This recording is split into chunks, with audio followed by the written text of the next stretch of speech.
Can you tell from like the striped shirt and like the kind of sun-kissed blush what we're talking about? I tried to get in character, but I read this as sun-kissed. Some people may read this as clown. You know, you decide to do what you want to feel.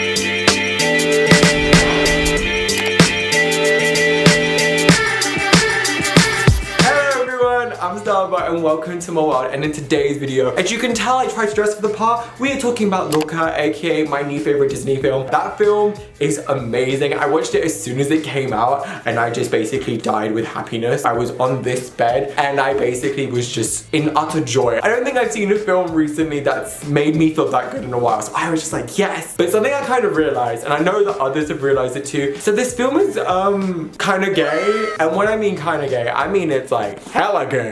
Like hella. And in this video, I wanted to kind of discuss how I think this could have been such a good LGBTQ+ film if the writers would have just been so explicit and be like, yep, it's gay. But no. Let me just give some disclaimers. Firstly, this is all my opinion. It's my opinion. So basically, just take it as you will. Like, you don't have to agree with me. I completely get there are so many other explanations it could be, but have your own opinion, but this is just mine. Number two, kids do know. I feel like that has to be a second disclaimer. I'm like, yes, I do understand the age. I'm gonna guess like 12, 13. Some kids know that they're like part of the community, and I just wanted to kind of put that as a disclaimer because I know that so many people will be like, oh my god, they're children. It's like, kids know that they feel different and feel excluded, and kids know what they like. Let's not take that out of the narrative. This is just how I felt about the film while watching it as a gay man, and I also know that other queer people have felt the exact same way as me, so I am just speaking on my experience and on my opinions on this film. Just don't be rude in my comments. Don't be a homophobic arsehole. It ain't cute, okay? Because it's Pride Month, you better as well support your gay creator right here and subscribe. I've been actually making Pride videos for the whole of this month, so if you want to go and check them out, please do. And without further ado, I think we shall start off with this discussion.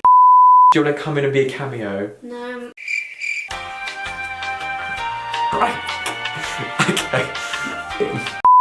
So number one, I think this is the most prominent discussion. The connection between Alberto and Luca is very, very different compared to male friendships. It's specifically depicted within media. So even this, I've been watching Love Victor recently, which I have opinions on that. When the full season of series 2 comes out on Disney Plus, be prepared for my full opinions. Even the bond between like Felix and Simon is completely different to the bond between Alberto and Luca. Like between Alberto and Luca, it is intense. This isn't kind of like the intense like, oh my god, we're like friends or whatever, like we'll do everything together. This is like, we're going to run away with each other because we both understand each other and we are going to live a better life on our Vespers, which is adorable. That's very, very romantic. And if this was like a rom-com with a bunch of heterosexual adults, y'all would be eating that up like no other. And there are so many little things that just make their bond so much more stronger than just a friendship. Also, this has spoilers. Even the end scene where Luca is about to go on the train to go to school and Alberto's like, I'm not coming with you. They're like crying to each other, like, I'll do everything with you. It's like, you'll always be with me. And it's just like, oh my god, do you want me to cry? Or tell Bruno to quit bothering you. That's me. But how am I gonna know you're okay? That is literally the line. Friendship would probably be like, oh my god, I'll miss you, or I hope to see you soon. Romance is like making sure that Alberto's okay. Like, I want to know you're okay. I can't. Is this like a bittersweet ending of a love film? Yes, there may have been no kiss, but bitch, that literally tells you everything. Like, I was just watching it, I was like, wow. That was just the sweetest, most purest thing, because it's like that you can tell they love each other and they want what's best for each other. The hard thing is that these kids know that they both have different goals. As soon as Luca realizes that Alberto's not coming with him, it makes it even more heartbreaking because Alberto's found his place and now Luca finds what he wants to do, and they must be separated but they'll always be together, and it's just like, oh my god. I cannot tell you, that kind of pull is so strong, and to always want to be with that person and to always want to do everything with that person is so intense. Again, it's not like a friendship, because also I have to say, as a man, male friendships are very completely different compared to, like, for example, female friendships. Even between like two gay friends, I have many friends who are gay, and even watching other forms of like romantic romances within films and watching other forms of queer media, like for example It's a Sin and Love Victor, like the closeness to that kind of bond is more romantic. Again, even for example in It's a Sin, by the way, you guys need to watch that show is iconic, between, was it Ash and Richie? Richie is going through like the hardest time. Ash is like, I am there for you, I will be there for you, I will do anything for you, I will be by your side. And that's so strong, and that's almost depicted within this romance between these two boys and a crush. It's so beautiful, okay? The bond between them both is incredible. Number 2, Alberto gets jealous. Insert jealousy by Olivia Rodrigo. Alberto gets jealous of Juliana. My Italian in me just popped out, hello. Basically, in the film, Juliana and Luca start to bond a lot more because they have a lot of the same things in common. So for example, like they both love to learn, they both love astrology and like learning about the world around them. Oh my god. Alberto is jealous of that relationship because he thinks it could be something more than just friends. And yes, I do understand friends get jealous of friends. That kind of jealousy where you're getting bitter and rude to the other person and even prepared to ruin the relationship between you both. There is no way a friendship jealousy. That is a romantic kind of jealousy. That one honestly is because he doesn't want to lose Luca. And you can even tell because he then threatens on Luca's dreams to go to school and to learn, to basically have him, to keep him. That could also be because they both have a dream together, and because that dream is being threatened because Luca has another dream. It's like, oh, I don't want to lose that dream. I still want to be with him and I still want the dream of us running away together to come true. And they both basically break off their relationship and their bond because they both are hurting each other in different ways. That again is so interesting because yes, you can have that in friendships, but again, that is way more romantic. And also, you can tell these two boys are extremely happy with each other. And for both boys feeling misunderstood in their families and feeling like they can't be them true selves, these two boys are like, we both share that same bond, we both get along with each other,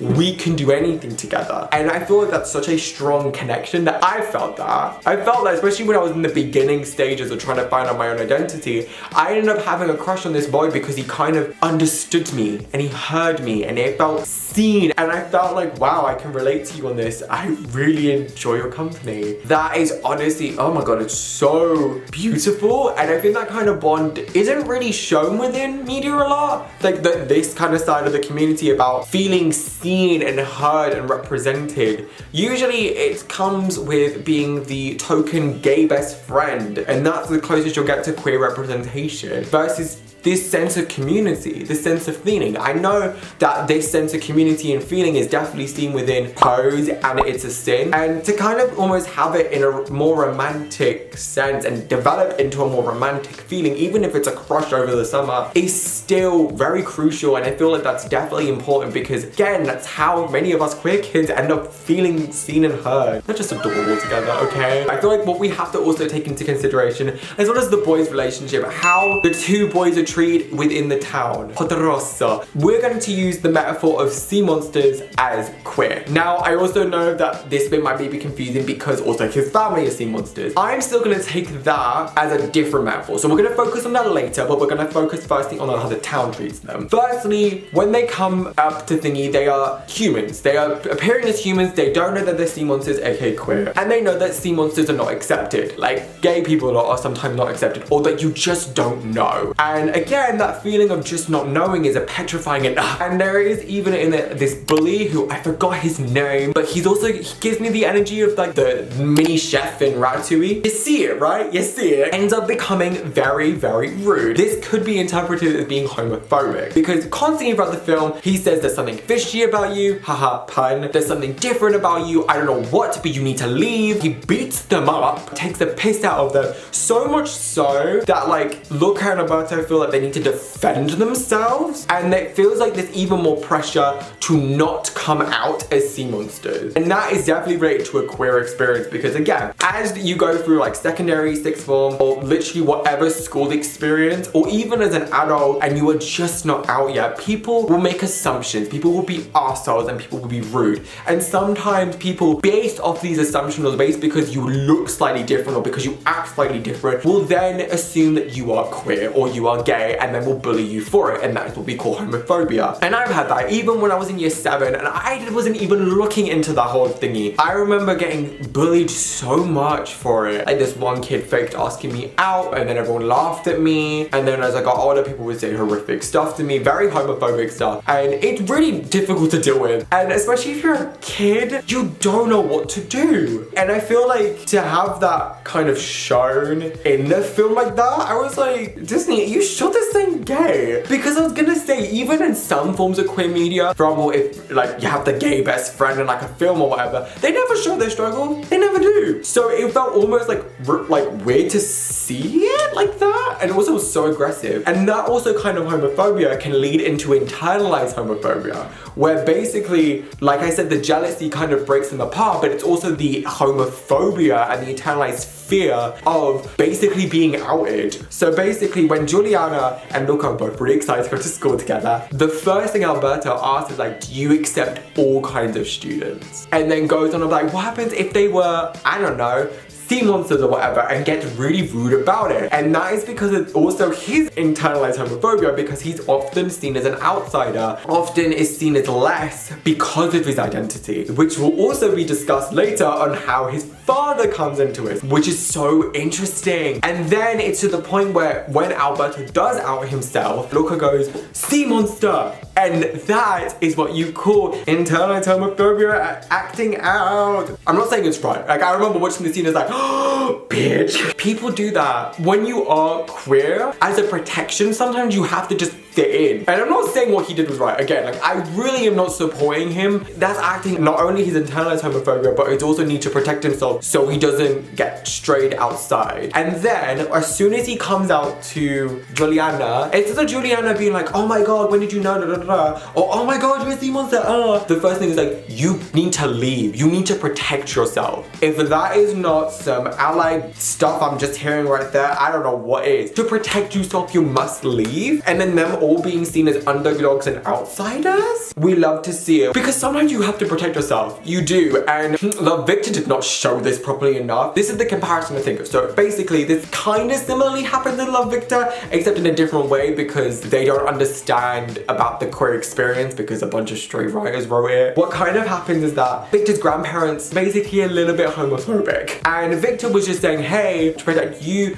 Benji, and your boyfriend, I must tell you that, can you just not, I don't want to fight personally. And also like, I don't want you guys to feel in danger. And sometimes, to be honest, to come out, you have to be in the safest place possible, because coming out can sometimes be dangerous and scary and petrifying. So honestly, that's the closest comparison I can think of, which is why Juliana said run. And also when then Luca says I'm sorry, because he realizes he became the bully and the homophobe that others were being. I love that he managed to apologize and be like, I'm sorry for what I've done. I know I shouldn't have done that. It's like, thank you. And then I'm gonna go into the last section, what I can think of, which is the family reaction. So first character I'm gonna focus on is Alberto and his lack of dad. Now, what's really sad is that Alberto is living by himself, and what was kind of sad is that he was waiting for his father, and his father abandoned him to the point where he even had like a tally, and then he forgot to continue the tally because he didn't know when his father was coming back. And he said that he felt like an embarrassment, he felt unworthy of love because his father wasn't there. That's such a sadly queer metaphor for your family abandoning you because you are gay, because you're queer, because you're trans or whatever. That is just the saddest thing to think of, because sadly, as much as straight media tries to be like, oh my god, it's fine to be gay, it still happens to this day. People still get beaten up for being gay. People still get scrutinized, discriminated so much because they're gay, and they can't live the same lives as their heterosexual counterparts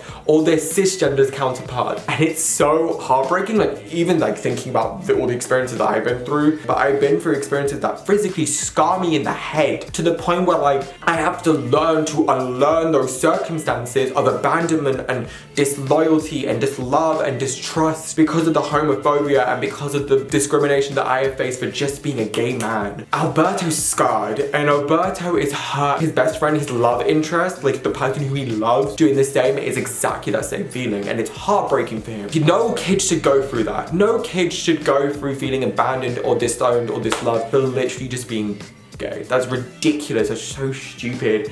And it almost breaks my heart. It's making me emotional even thinking about it. And that's why I think at the end, when Luca does apologize and goes like, you know what, I am gonna do the race. I will win it for both of us. I will get that bus for both of us to prove to you I am so sorry. And then as soon as it rains and Alberto brings the umbrella as that grand gesture, it means so much more because we know Alberto's past. We know that he's learned to trust Luca and he will trust Luca again. And then with Alberto, when he ends up going, instead of going with Luca to school, he stays with Massimo because Massimo is his chosen family. Massimo is the person who immediately accepted both of them for who they were. Also, the fact that like he didn't see them as anything less. He says they're Luca and Alberto. When as soon as they are revealed that they are sea monsters, that bit is just basically what you want as a queer person, to feel accepted, to feel seen, to feel heard as you. And you don't want to be seen as just this kind of like stereotype. You are a human being, and the way he viewed them as just them, and it doesn't change the relationship, it doesn't change anything. So incredible, because that's the idea of chosen family. Chosen family ends up becoming so important to LGBTQ+ members because their family kicks them out.